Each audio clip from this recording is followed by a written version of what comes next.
Assalamualaikum warahmatullahi wabarakatuh. Al-Fatihah.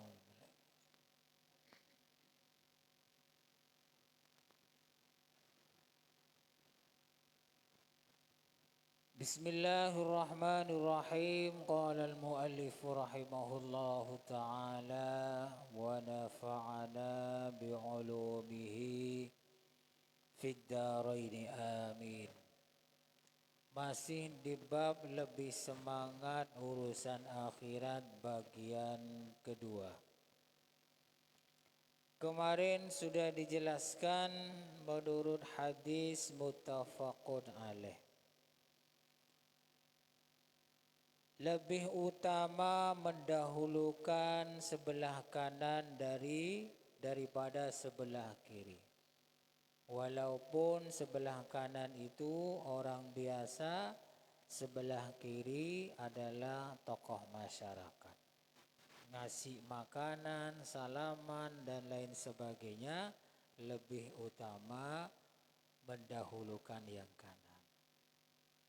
Terus bagaimana kalau acara rukeman atau kondangan itu kan biasanya muter, berkeliling. Kalau umpama menggunakan hadis ini kayaknya gak cocok, kurang enak ya. Ngasih keluar makanan piring umpamanya dari kanan, kan muter kembali lagi kepada yang ngasih makanan tersebut. Aleng-leng can beturan. Rasanya kan kurang pas ya. Mae beleng-leng. Nah, ada tekniknya biar tidak muter.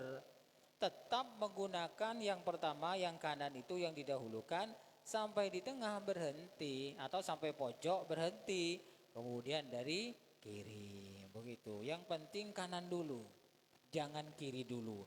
Ini bagian dari kita ini semangat urusan akhirat lah. Kecil kan, masalah kecil, hanya urusan mendahulukan kanan kiri. Tapi itu juga menjadi bagian cara kita mengutamakan urusan akhirat. Kalau salaman bagaimana? Beda loh ya. Salaman sama ngasih makanan melalui atau mendahulukan yang kanan dulu. Kalau salaman ya harus sampai selesai. Dari kanan terus sampai selesai. Jangan kemudian sampai pojok atau sampai tengah kembali. Mulai dari kiri. Nah, beda cara. Ketika membagikan makanan boleh pakai seperti itu, kanan dulu sampai tengah atau sampai pojok, dimulai dari kiri. Tapi kalau salaman tekniknya ya mulai dari sejak awal itu dari kanan sampai selesai. Jangan seperti membagikan makanan sampai di tengah, sampai pojok, kemudian balik lagi dimulai dari kiri. Yalah gelap ya orangnya. Nah, ini namanya caranya yang harus tahu. Yang penting kanan dulu atau kanan kiri sama saja. Kalau bisa ya seperti tadi itu, kanan lebih banyak kemudian kiri. Sama halnya dengan sholat, yang utama kan kanan. Jangan kanan semua, tapi kanan kiri akhirnya full bareng. Nah, seperti ini kadang-kadang masyarakat itu tidak memperhatikan, terutama ketika sholat. Kiri, kalau di sini kiri yang lebih banyak kiri, karena lebih dekat kepada kamar mandinya itu sebelah kiri, sebelah kanannya sering kosong. Ya, beginilah pentingnya mengaji itu begitu. Tahu caranya, akhlaknya, etikanya, melakukan sholat berjamaah, tahu cara membagi makanan, tahu caranya salaman. Nah, kalau masih kita ini tidak tahu, tidak melaksanakan bukan tidak tahu, berarti kita ini kurang semangat urusan akhirat kalau yang kecil-kecil begini. Hadis yang kedua, wa an Abi Hurairah radhiyallahu anhu. Anin Nabi sallallahu alaihi wasallam qala baina Ayyub alaihi salam yaghtasilu uryanan fa kharra alaihi jaradun min zahabin faja'ala Ayyub yahsi fi thawbihi fanadahu rabbuhu azza wa jalla ya Ayyub alam akun agnaituka amma taro. Suatu ketika kata Nabi Muhammad, Nabi Ayyub ini mandi telanjang. Ya kebanyakan orang mandi itu telanjang memang. Ketika mandi telanjang tiba-tiba ada belalang terbuat dari emas hinggap di bajunya Nabi Ayyub. Jadi bagian dari mukjizatnya Nabi Ayyub diantaranya adalah didatangi belalang terbuat dari emas. Jadi belalang itu emas. Bukan buatan manusia inilah, buatan Allah Ta'ala. Jadi ketika Nabi Ayyub menaruh bajunya kemudian mandi, tiba-tiba ada belalang turun dari langit emas, berbentuk emas.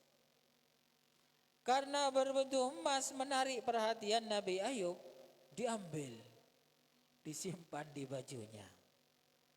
Nah setelah disimpan di bajunya oleh Allah Ta'ala dipanggil, fadadahu rabbuhu azza wa jalla. Oleh Allah Ta'ala dipanggil ya mungkin melalui malaikat Jibril, ya Ayyub alam akun agnaituka amma taro. Ayyub, bukankah aku sudah membuat kamu kaya dari apa yang kamu lihat? Artinya kamu ini kalau urusan dunia tidak mungkinlah kamu ini mengambil. Apa jawabannya Nabi Ayyub? Qala bala ya Allah, saya memang tidak perlu dunia, tidak perlu emas, tidak perlu belalang ini ya Allah. Walakin la ghina bi an barakatika. Tapi saya ya Allah selalu butuh barokah dari Engkau. Jadi alasannya Nabi Ayyub ngambil belalang tadi itu yang terbuat dari emas bukan karena senang, bukan karena cinta dunia, tapi karena itu Allah Ta'ala yang ngantarkan, maka oleh Nabi Ayyub diambil sebagai barokah untuk dijadikan barokah. Rawahul Bukhari, hadis riwayat Bukhari. Maksudnya hadis ini apa? Mencari barokah itu penting ya. Juga penting yang mungkin bagi kelompok yang lain tidak meyakini ada barokah. Ada barokah Al-Quran dengan cara menghatamkan Al-Quran. Saya tidak kuat menghatamkan Al-Quran sendiri, ya bisa ngundang orang. Itu namanya cari barokah. Ada juga cari barokahnya tahlilan. Ada cari barokahnya cari barokah doa. Datang ke kiai mohon doa, kiai mohon barokahnya, saya punya hajat ini dan itu. Jadi barokah itu ada. Di sini contohnya itu adalah belalang ya, belalang terbuat dari emas karena itu dari Allah Ta'ala oleh Nabi Ayyub diambil barokahnya. Nah kalau kita boleh saja umpama ini kiai kita ngasih sesuatu apa saja loh ya.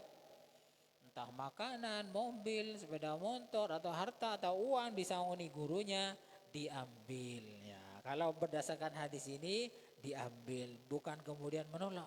Tidak usah ke ya. Kalau mengambil hadis ini loh ya. Kalau mau menolak ya juga silahkan. Umpamanya sungkan, tidak apa-apa kiai, tidak apa-apa. Ya monggo. Tapi kalau pakai yang ini, ketika kiainya ngasih uang atau apa, ya diterima. Alasannya ambil barokah. Walaupun kita sudah punya mobil, sudah punya uang, sudah punya makanan, ngambilnya itu menerimanya niat ambil barokah. Begitu. Tapi jangan seperti kiai, seperti santri dulu ada itu. Santri dulu mencuri mangga kiainya. Jadi mangga kiainya di depan rumahnya itu dicuri, dimakan. Akhirnya sama pengurusnya diingatkan, kamu ini gimana? Kok mangganya kiai dimakan? Ini namanya mencuri. Akhirnya si santri yang ngambil mangga ini bilang begini, kamu tidak tahu apa? Kiai itu mahal loman sama kita. Ilmunya saja dikasihkan secara gratis, apalagi mangganya. Ada lagi yang nyembelih ayam kiainya. Ini tempat santri si Budun ya. Ayam kiainya itu disembelih, dimakan, dimarahi sama teman-temannya. Sampai kurang ajar, oh, ayamnya kiai kok disembelih, dimakan lagi. Jawab seperti tadi, jangankan ayamnya, ilmunya loh dikasihkan.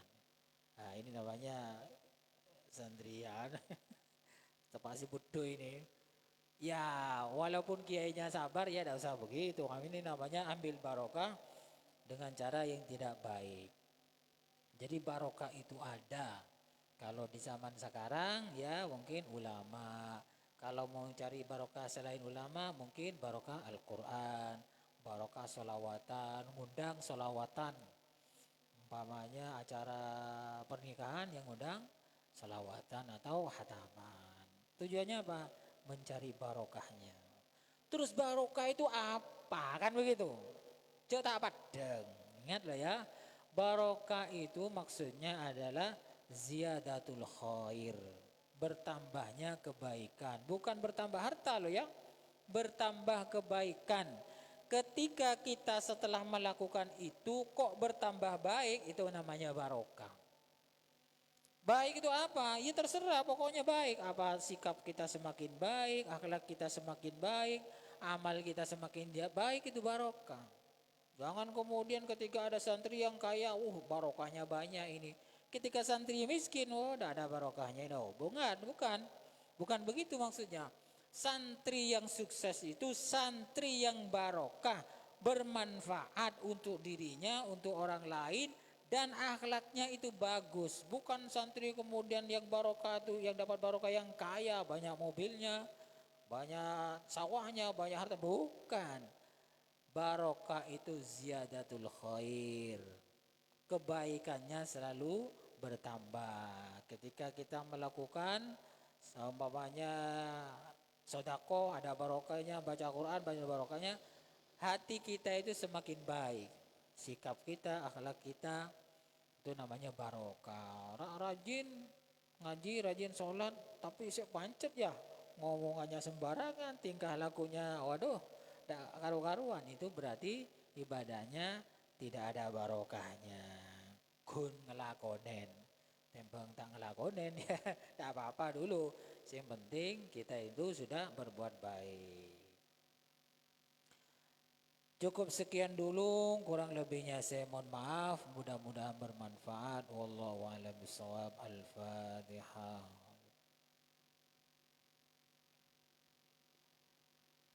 Assalamualaikum warahmatullahi wabarakatuh.